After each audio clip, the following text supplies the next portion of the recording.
¿Qué hay, mis queridos futuros hackers? Bien, vamos a mostrar el día de hoy la explicación en la aclaración de duda que tiene nuestro compañero Plutón-16, el cual es un suscriptor con membresía. Él nos preguntaba cómo ponerle una contraseña o un login de acceso a un script antes de que se ejecute el resto del script. Bien, es parecido a lo que tenemos ahorita en pantalla, que tengo yo un login de acceso, un script del cual te pide una contraseña, que si está mal la contraseña, pues bueno, simplemente te va a negar el acceso. A lo cual, al momento de poner la contraseña correcta, pues en mi caso, pues me permite el acceso a lo que es Termux. En el caso del script que nos solicitaba Plutón-16, es que después de poner la contraseña se ejecute el resto de comandos o el resto del proceso que vaya a generar el script.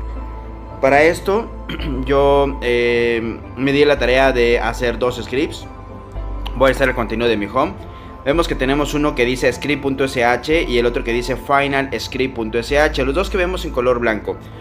El de la derecha que tenemos, que es el script.sh, es el principio del script.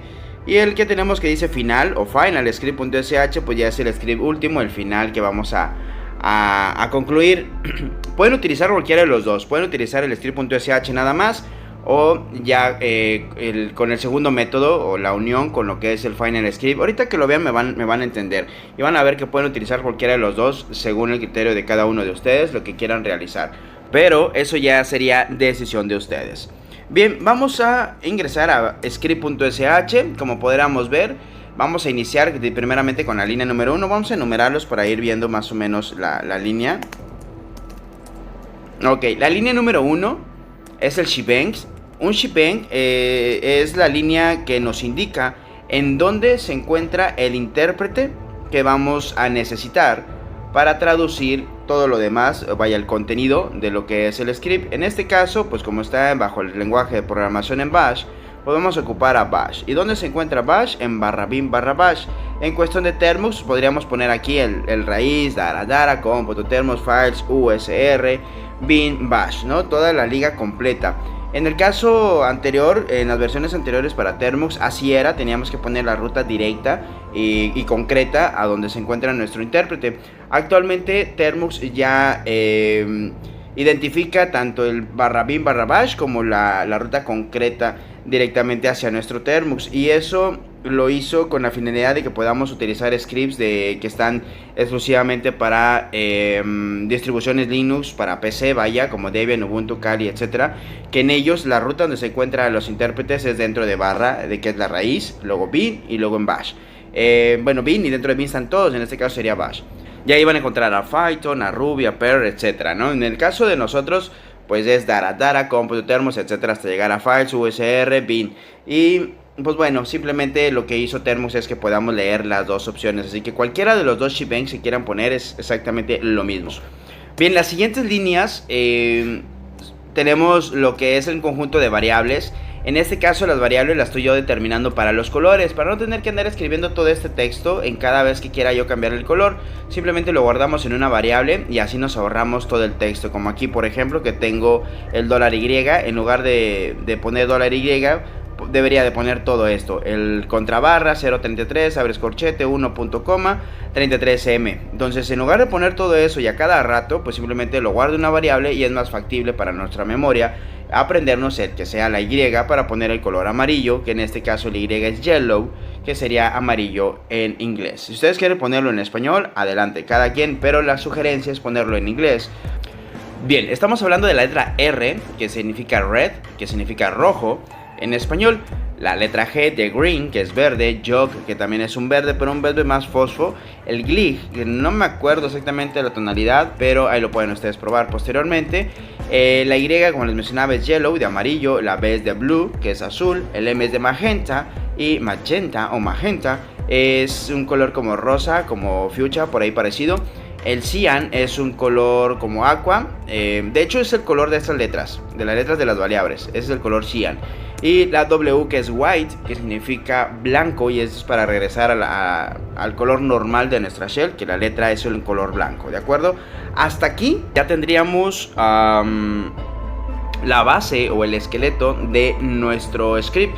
Eso es lo que vamos a ocupar en cada uno de los scripts que vayamos a usar, siempre lo que son los colores y nuestro shebang. De ahí en fuera, lo que continúa pues ya sería el contenido de nuestro script, dependiendo de lo que vayamos a utilizar con ese script, ¿de acuerdo? Bien, las siguientes 3 líneas que vamos a ver son la configuración de lo que es el password con el cual se va el usuario a loguear. En este caso, el password es esto que tenemos aquí entre comillas. Este garabato que vemos aquí, ese sería el password.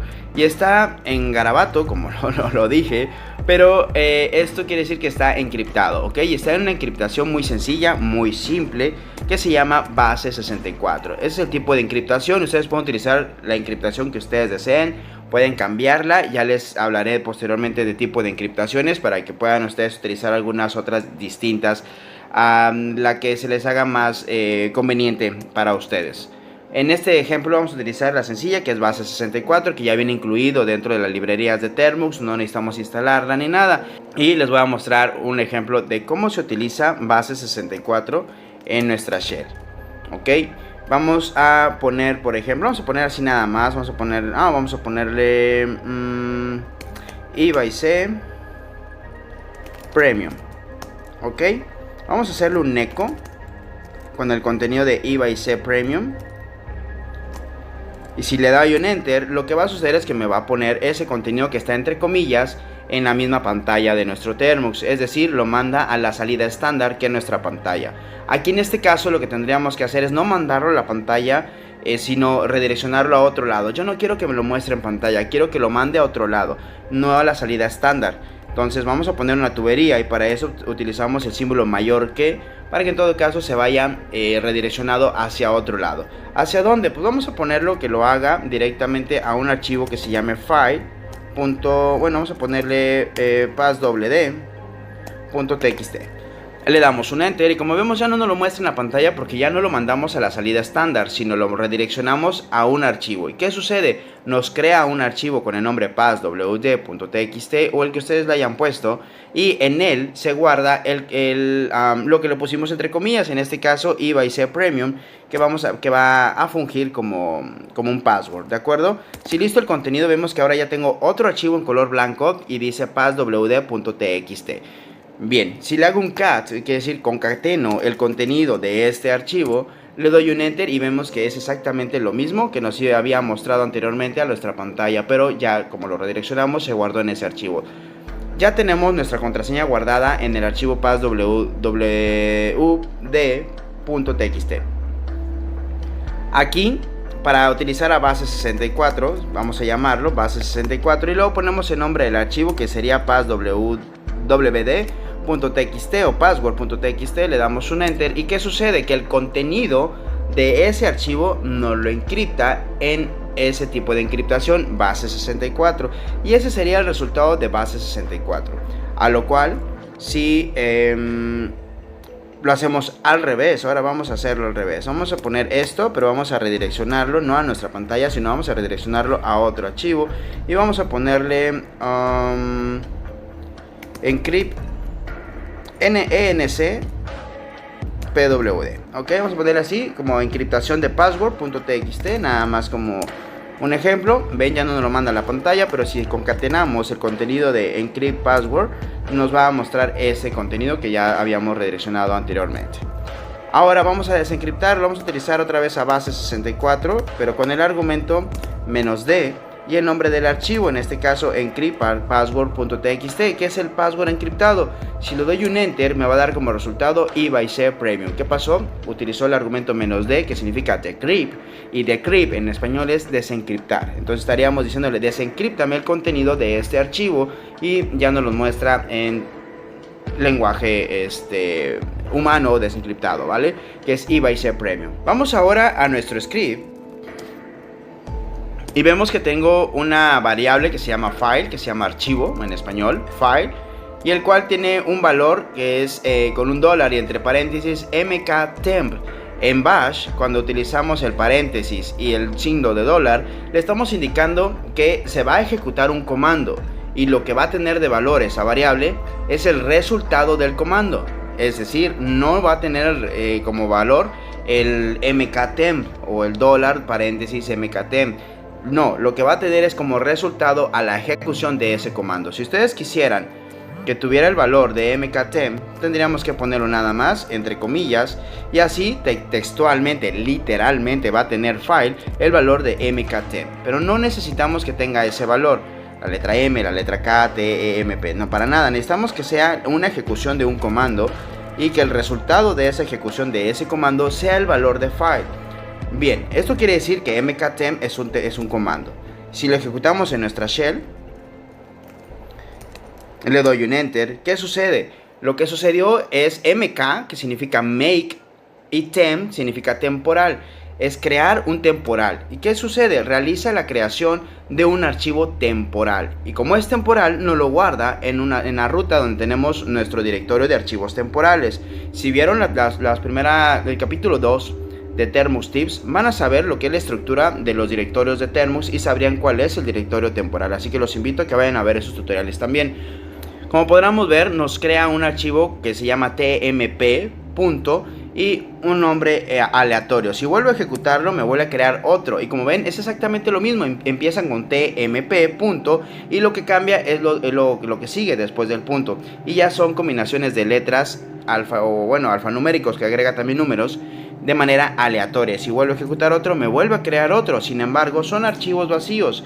Si yo le hago un cat a esa ruta, está vacío. No hay nada que contenga ese archivo. Si le hago un bin e ingresamos, vemos que está vacío el archivo, no tiene nada, está vacío. Es como hacer un touch y crear un archivo. Con el comando touch crea un archivo completamente vacío. Aquí lo que hacemos es simplemente que se cree el archivo en esta línea, en la línea 13. Lo que hacemos es que se cree un archivo con mktemp y al momento que se crea se va a guardar como valor en file. Es decir, por ejemplo, si lo hubiéramos ejecutado y nos hubiera dado como resultado, quiere decir que ese sería el valor de file. File sería igual a taratara com.termos file usr tmp barra tmp bla bla bla. ¿De acuerdo? Ese sería el valor en todo caso de file. Esto si lo hubiéramos ejecutado en ese momento, pero aquí va a dar diferentes nombres de lo que es el archivo temporal. Y es el valor que va a tener file. Entonces esto es simplemente para que se cree un archivo vacío que no vamos a ocupar, que es temporal, que se va a eliminar al término de la ejecución de nuestro script y que no necesitamos que se quede en la memoria de lo que es el dispositivo donde se va a ejecutar el script, para no generarle basura. Solamente se crea en su momento y después se desecha. No necesitamos ponerle ningún nombre porque no es necesario, se utiliza en su momento y se desecha. ¿Para qué ponerle un nombre? Es innecesario. Por eso mismo que para este tipo de procesos utilizamos a mktemp. ¿De acuerdo? El siguiente proceso es lo que ya hicimos hace rato en nuestra shell. Hicimos un echo con el valor de lo que está encriptado. En este caso vamos a copiarlo, vamos a verlo porque ya ni me acuerdo cuál era la contraseña. Perdón, ya lo copié y lo pegué. Vamos a corregir esto. Listo. Ahora sí, vamos a copiarlo. Perfecto. Y vamos a visualizar. Ok, vamos a hacerle un echo nuevamente. Vamos a hacerle el echo igual que hace rato, pero en lugar de IVC Premium vamos a poner el mismo que acabamos de copiar. ¿De acuerdo? Ahora vamos a hacerle un base 64 -d para desencriptar y vamos a poner el nombre del archivo, que sería el passwd.txt. Le damos un enter y ahí está ya desencriptado. Como vemos dice mypasswd. Ese sería el password que se estaría utilizando en este ejemplo de script. ¿De acuerdo? Bien, la siguiente línea las enumero para poderlos guiar más fácil. La línea número 15 ya nos dice real pwd, como una abreviatura de real password, ¿no?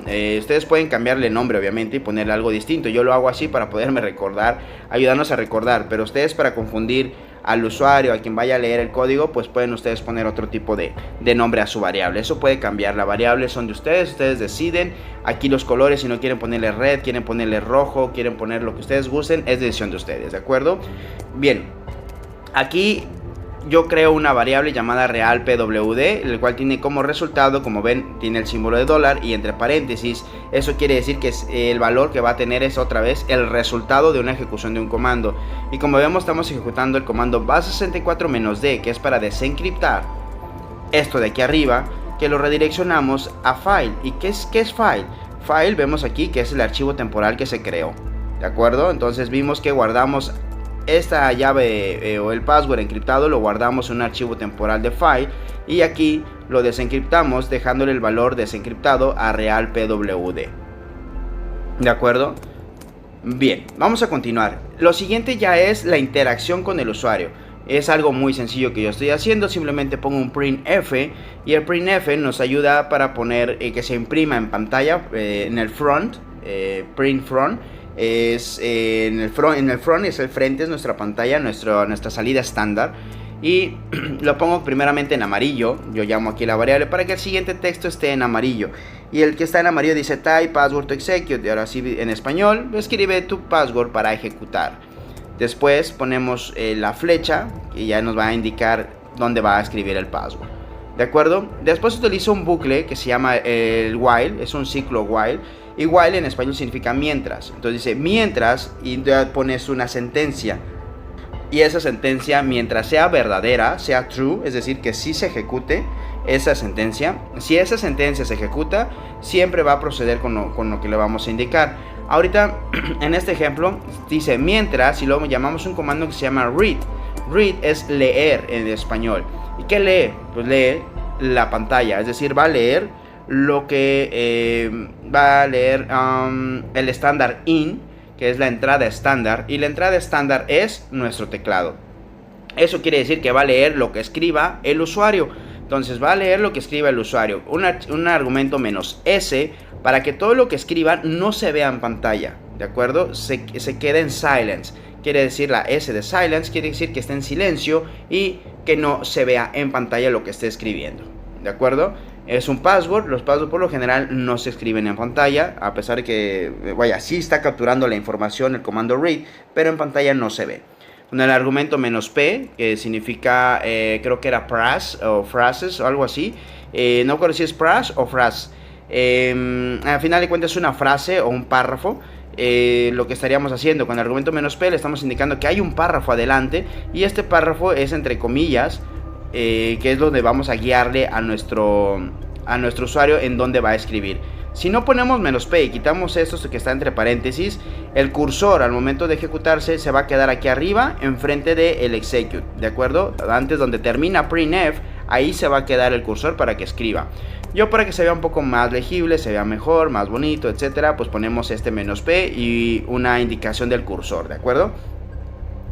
Después, todo lo que se quede o lo que captura el read se tiene que guardar en una variable. Lo que sigue es la indicación del nombre de la variable. A la variable le puse type o typed pwd, que significa password escrito, ¿de acuerdo?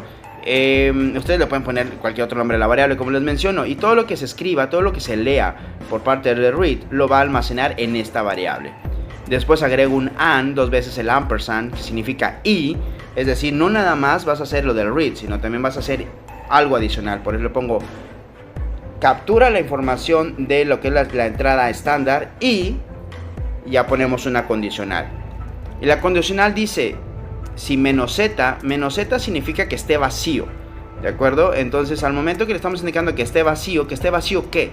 Si está vacío, la variable type pwd. ¿Cuál es esa? Esta que tenemos aquí. Esto quiere decir que si la persona, el usuario, no pone ningún contenido, no escribe, no teclea nada, pues la variable no va a capturar nada y va a estar vacía. Entonces le estamos diciendo que si está vacía, entonces do, que significa hacer, y que va a hacer lo que sigue en la siguiente línea.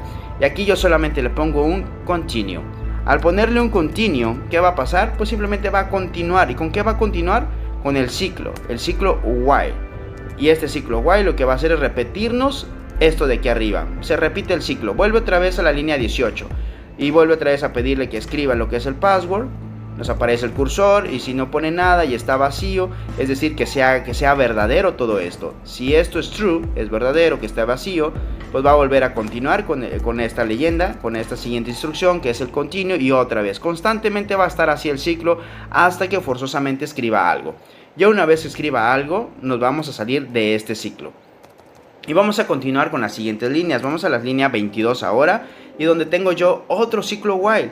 Otro exactamente, otro ciclo igual, casi igual que el anterior, pero ahora sin ningún read, porque aquí ya no necesitamos que se escriba algo en particular. Aquí lo que vamos a hacer es a corroborar que lo que escribieron sea igual a la contraseña que tenemos encriptada en base 64 y que la tenemos desencriptada guardada en real pwd.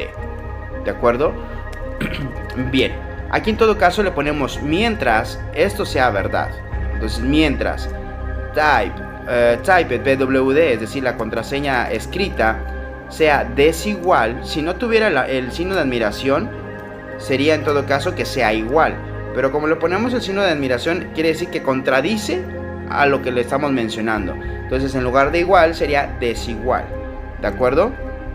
Entonces, si type pwd es desigual a real pwd, que es esta de aquí, que es nuestra contraseña desencriptada, si son desiguales, es decir, que no sean idénticas, esta se va a hacer verdadero, quiere decir que la condicional es true. Al momento de que sea true o verdadera, do, es decir, hacer, va a hacer lo siguiente, lo que tenemos en las siguientes líneas dentro del ciclo while. While se indica desde aquí en while y termina en done, que significa hecho. Entonces todo lo que está dentro de estas líneas es lo que se va a ejecutar si la condicional que tenemos aquí entre corchetes es verdadera. Si es verdadera, es decir, que sea desigual, va a aparecer en pantalla con un printf. Le damos ahora el color rojo. Un contrabarra n significa enter. Contrabarra t es un tabulador. Esto quiere decir que esta línea, esta flecha, no va a aparecer aquí al final, sino con un tabulador va a darle un cierto espacio de margen o sangría. Y no se va a ver pegado al cursor del lado izquierdo de nuestra pantalla, sino una tabulación, una hacia adelante de la sangría, ¿de acuerdo? Igual ahorita lo vamos a ejecutar y lo vamos a ver en pantalla. Y después después de la flecha, deja el mensaje que dice wrong password o password equivocado o erróneo. Después la variable W, que nos da el color blanco, regresando a toda la normalidad, y un contrabarra enter, N, que sería el enter, para brincar el espacio. Esto es muy recomendable, el contrabarra N al final, porque luego el cursor de Termux, el PS1, queda enfrente de la última palabra, es decir, del wrong password, y luego queda ahí el cursor pegado, empalmado, y se ve feo. Entonces poner un enter para que se mantenga lo que es el margen y se regrese al margen izquierdo de la pantalla, ¿de acuerdo? Y esté bien el PS1 y se vea bien nuestro script. Y después le ponemos un exit. Ya con el exit lo vamos a sacar del ciclo del bucle o ciclo while, y a su vez del exit nos va a sacar del script. ¿De acuerdo? Nos va a sacar del script ya completamente. Se termina ahí el script. El password fue incorrecto y te saca del script. No hay ninguna continuidad de nada. ¿De acuerdo? Aquí lo dejamos hasta aquí, hasta esta parte de aquí. Esto quiere decir que el password es incorrecto. Al momento de que esto no se cumpla, es decir, que no sean desiguales y que sean iguales, obviamente, que es lo contrario, pues simplemente va a omitir este ciclo while y va a continuar con lo siguiente del script, lo que ustedes vayan a poner en el script. Al final de lo que yo pongo es un if -c. -c significa es que si existe, ¿sí? si es un archivo, perdóname. Menos e, la e es que sea un archivo, si es un archivo existente. Si existe $file, que es este de aquí que hicimos hace rato, pues bueno, entonces, que es el then, entonces va a ser lo que está dentro de las siguientes líneas, y es remove -rf y el file. Es decir, eliminamos ese archivo temporal que creamos. Lo hicimos en su momento, lo utilizamos y luego lo desechamos para que no se quede guardado por ahí la contraseña en algún archivo temporal en algún archivo temporal del caché o bien en sí del sistema donde se está utilizando, en este caso Termux, que sería Android, ¿de acuerdo? Y ya después pues vamos a poner lo que quieras ejecutar del script. Nada más para el ejemplo vamos a ponerle echo se continúa con el script. ¿ok? Lo que ustedes vayan a poner en contenido del script, que el script les dé el acceso al mismo Termux o a algunas ligas, alguna información adicional. A lo mejor quieren ustedes guardar sus password, contraseñas ahí en ese archivo y lo ponen así con contraseña para que no se vea, no cualquiera pueda abrirlo nada más con un CAT o con un BIM, etcétera, o algún archivo de texto plano, un editor, pues para evitar todo ello, ¿no? La línea 35 es como yo firmo mis scripts, que nada más al final pongo el @ibam3. Bueno, este sería el script, ¿de acuerdo? Vamos a ejecutarlo. Vamos a hacerle un bash script.sh. Le damos un enter e inmediatamente nos pone type password to execute. Como vemos, nos pone la flecha y como les decía, la flecha no está pegada al margen izquierdo de nuestra pantalla, no está abajo de la apertura del corchete, ni abajo de la T de type, ni nada por el estilo. Como le pusimos un contrabarra T de tabulador, lo que hace es tabularnos un cierto espacio de margen. Y por ello es que se va directamente abajo de la letra S de password y ahí quedaría la flecha. Si le ponemos dos veces el contrabarra T, pues nos va a dar doble espacio, ¿no? Nos la va a poner la flecha más hacia la derecha y así sucesivamente. Muy bien. Aquí vamos a poner el password. Si pongo un password equivocado, el que sea, le doy un enter, me dice wrong password e inmediatamente me sacó del script. Es decir, ejecutó ese exit en el cual le habíamos mencionado que si era incorrecto, no coincidían, eran desiguales el pass WD y el typed PWD, pues bueno, nos iba a sacar, ¿no? Entonces ese es el resultado. Si lo volvemos a ejecutar y lo dejamos en vacío, le damos nada más un enter, vemos que solamente nos aparece la flecha y la flecha y la flecha y la flecha y la flecha y así sucesivamente. ¿Por qué? Porque está vacío. Aquí lo que le estamos indicando es esta parte de aquí, donde le dijimos, mientras esto tiene el -z, mientras esté vacío va a ser un continue y va a continuar con ¿qué? Con el ciclo. Entonces vuelve a aparecer esta flecha y fallamos y otra vez la flecha y vacío y la flecha y así sucesivamente. Aquí es donde nos quedamos, ¿no? Al darle enter, enter, enter, enter, si le escribimos el incorrecto, pues nos va a decir wrong password y luego el exit para sacarnos del script, que es lo que ya hicimos, ¿de acuerdo? Entonces lo siguiente es que esta condición no se cumpla, que sea false, que sea falsa, que no sea verdadera, que no sea desigual, sino todo lo contrario, que sea igual. Y vamos a hacerlo en todo caso para ver que sea igual. Vamos a ejecutarlo de nuevo para que sea una pantalla más limpia. Y vamos a poner nuestro password. ¿Recuerdan cuál era el password que teníamos? Era el de IBC Premium, ¿correcto? Lo pegamos, le damos un enter. Error. Otra vez, no sé si era el de IBC Premium, error. No, entonces no era el de IBC Premium, era el otro, el de MyPassWD. Lo ejecutamos, pegamos el de MyPassWD, le damos un enter y listo.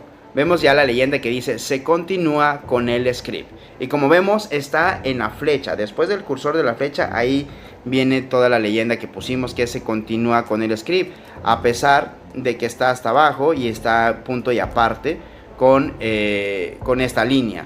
Diferencia, perdónenme, con esta línea de aquí. Diferencia es que no hay un contrabarra enter aquí. Por eso mismo es que se queda a continuación en la misma línea el siguiente texto, que es se continúa con el script. Si aquí ponemos un contrabarra enter, en todo caso pues ya nos daría nos pondría como un segundo párrafo y no en el mismo del comando anterior, ¿no? Entonces yo uso un printf, no me gusta el eco por las cuestiones del tabulador y eso. Ok, lo ejecutamos y pegamos nuevamente el password, le damos un enter y dice se continúa con el script y ya se puso en la parte de abajo, ¿de acuerdo? Bien, esta es la primera parte o la primera opción que tendríamos con script.sh, ¿de acuerdo? Recuerden también aquí, así como lo hicimos con base 64 y aquí desencriptamos el contenido del archivo, lo podemos hacer al revés, que esto de aquí, este texto, perdónenme, aquí arriba, esto que captura read y lo guarda en typed PWD, en todo caso encriptarlo y hacer que valga igual la encriptación, ¿de acuerdo? Que sea la encriptación contra la otra encriptación. los dos password encriptados que se comparan, o bien que se comparan, como lo estoy haciendo yo ahorita, con los dos password desencriptados. La decisión es de ustedes, como ustedes lo prefieren hacer, simplemente es hacerlo al revés, revertir aquí la situación, ¿no? Bien, todo esto que tenemos aquí lo podemos nosotros hacer en un base 64. Si lo encriptamos a base 64, le damos un enter, el contenido de ese archivo es esto que vemos aquí. Si le hacemos un cat a script.sh, todo este contenido que tiene el archivo es lo mismo que está en la parte de arriba con base 64. Esto quiere decir que es un archivo encriptado, ¿de acuerdo? Está encriptado en base 64. Vamos a copiar este contenido y vamos a hacerlo de la siguiente manera. Aquí ya estamos encriptando el contenido de script.sh, que es donde viene qué tipo de encriptación está teniendo nuestro password, y la manera en que podrían tener el cómo desencriptar o localizar nuestro password sería viendo ese contenido, a lo cual lo vamos a encriptar en este momento en base 64. Les recuerdo, hay otro tipo de encriptaciones que nos puede ayudar para que no sea tan simple como base 64, pero por ahora vamos a manejar este ejemplo. Bien, vamos ahora a hacer un bin a final script.sh. En esta parte de aquí, lo que está dentro de Dixie, todo esto es el contenido del archivo, pero voy a eliminarlo y voy a poner el que acabo de copiar, ¿de acuerdo? Ok, vamos a pegar aquí el que acabo de copiar. Perfecto, les explico. Aquí, como ya sabemos, es el shebang, las variables, y te agrego una variable que dice verification o verificación, y entre paréntesis y dólar quiere decir que estamos ejecutando un comando. Es el make temp, estamos creando otra vez otro archivo temporal, pero ahora en una variable llamada verificación. Recuerden, los nombres de las variables los pueden cambiar a su placer. Después, como vamos a utilizar a base 64, tenemos que asegurarnos que el usuario tenga instalado base 64. Si no lo tiene instalado, pues que se instale de manera automática.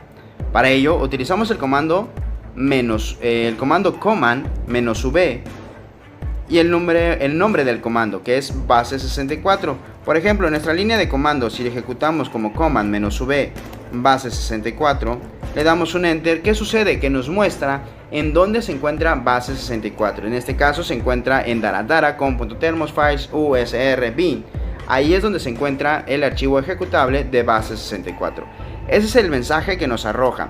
Lo que nosotros hacemos aquí es que no nos lo mande a pantalla principal, es decir, a la salida estándar, y que se redireccione hacia nuestro basurero, que es /dev/null. Es nuestro archivo de reciclaje, digámoslo así. Es un pozo sin fondo, porque ahí podemos aventarle todo lo que quieran, jamás se llena y no se guarda en ninguna parte de la memoria, ni caché, ni nada por el estilo. Simplemente se desecha, se elimina. Es como echarlo a un hoyo negro, en donde pues se va a desmaterializar todo, ¿de acuerdo? Así es que aquí lo que vamos a hacer es que en lugar de mandarlo a la pantalla, pues lo mande a la basura. No nos sirve. Lo que nos interesa es nada más que este command -v sea verdadero, ¿de acuerdo? Si nos da un resultado 0, quiere decir que sea true, que si nos dé el resultado del daradara, etcétera.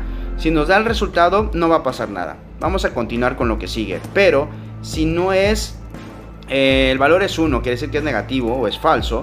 Si es falso, quiere decir que no está instalado y que no nos arroje en dónde se encuentre. Por ejemplo, aquí si ponemos base 6, no existe. Entonces vamos a darle un enter, no da nada, está completamente en blanco. Si en realidad existiera un comando con ese nombre, pues nos aparecería en dónde está el comando. O no que exista, sino que lo tengamos instalado, ¿de acuerdo?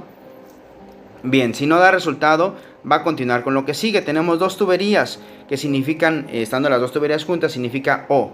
Eso quiere decir que si esto es falso, lo que va a continuar es las siguientes líneas. Y en este caso es un apt install coreutils, es decir, va a instalar base 64. Y como les mencionaba, base 64 está dentro de la librería coreutils.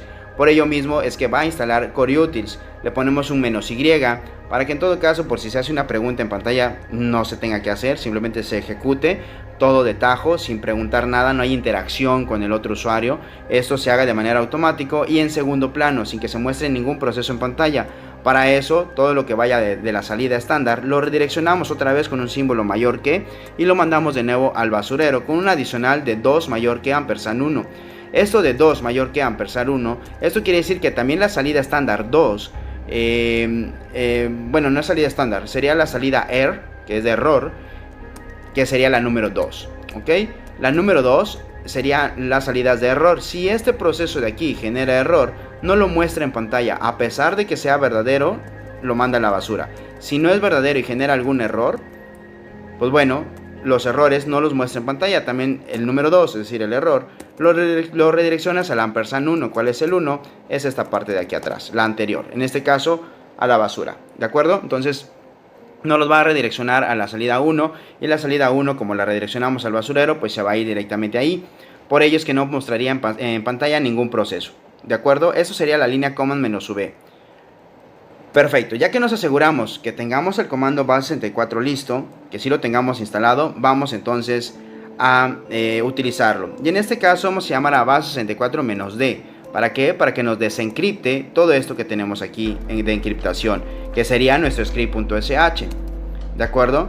Este script.sh con la palabra Dixie lo que hace es como juntar o fusionar este contenido que estamos aquí y lo va a redireccionar o comprime, vaya. Lo que está dentro de Dixie lo hace, digamos que lo toma Dixie y lo tiene ahí retenido para enviarlo a algún lado en particular. Y en este caso le estamos indicando con los dos símbolos menor que nos lo reenvíe a algún lado en particular, es decir, a esta variable, a la variable verification. ¿Y dónde está la variable verification? Pues bueno, es el valor este de aquí, de es mktemp, ¿de acuerdo?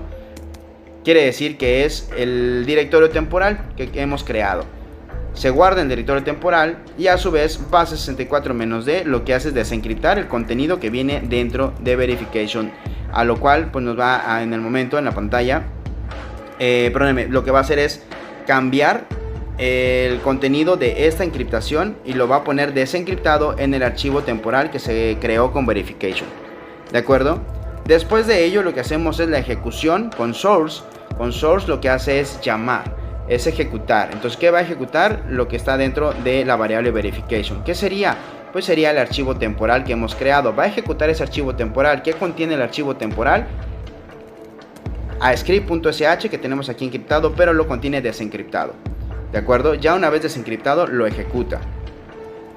Y después, por último que lo ejecute, va a eliminar el archivo temporal. Remove verification. ¿Para qué? Para que no se quede nuestro contenido de nuestro archivo desencriptado dentro de lo que es en algún directorio, en este caso los temporales del sistema operativo que estamos utilizando, en este caso Android. Para que no se quede, lo eliminamos. Y ya por último, pues ya el siguiente proceso que se vaya a realizar. En este caso yo estoy poniendo un logget, cuando igualmente podría ser que no sea necesario poner ya ningún proceso, porque todos los procesos estarían aquí dentro de este archivo, ¿de acuerdo? O bien, sin este nada más pones la encriptación, nada más pones, perdóname, lo que es el login encriptado, el resto lo puedes dejar en código abierto para que se ejecute en dado caso, dependiendo lo que tú desees. O puedes encriptar absolutamente todo, tanto lo que es el login como el contenido que vas a mostrar del script para que se ejecute, y en todo caso la línea terminaría aquí en el remove verification, ¿de acuerdo? En mi caso pongo al final un printf logget para que veamos que sí se concluyó el proceso y si llegamos hasta esta línea, ¿de acuerdo? Y veamos que no nos genera ningún error adicional. Entonces vamos a salirnos de aquí y vamos a hacerle un bash a final script, finalscript.sh, le damos un enter y listo. Como podrán ver, es exactamente lo mismo como si hubiéramos ejecutado a script.sh, pero simplemente con un proceso de encriptación y de desencriptación para que en todo caso se pueda ejecutar. Ya tenemos a type password to execute. Recuerden que ya tenía yo pegado el password. Vamos a pegarlo. Ah, no es cierto, nos equivocamos. Ahorita copié algo distinto. Vamos a ejecutarlo de nuevo. Listo. Y déjenme copio el password que era... ¿Dónde está el password? Aquí está. mypasswd. wwd. Vamos a pegarlo, vamos a darle un enter y listo. Dice, se continúa con el script, que es lo que habíamos puesto en lo que es en script.ch, y después nos aparece el logget que es el script, lo último que tuvimos en Final Script, ¿de acuerdo? Que es que ya se ejecutaron los dos, se ejecutó script.ch con éxito y después se terminó ejecutando Final Script.ssh. Bien, mi querido futuro hacker, pues de mi parte sería todo. Espero que haya sido de tu agrado esta información. No olvides tu like, suscribirte al canal, únete a la comunidad y aprendamos juntos el uso de términos. Mi nombre es Iván3. Hasta luego. Chao, chao.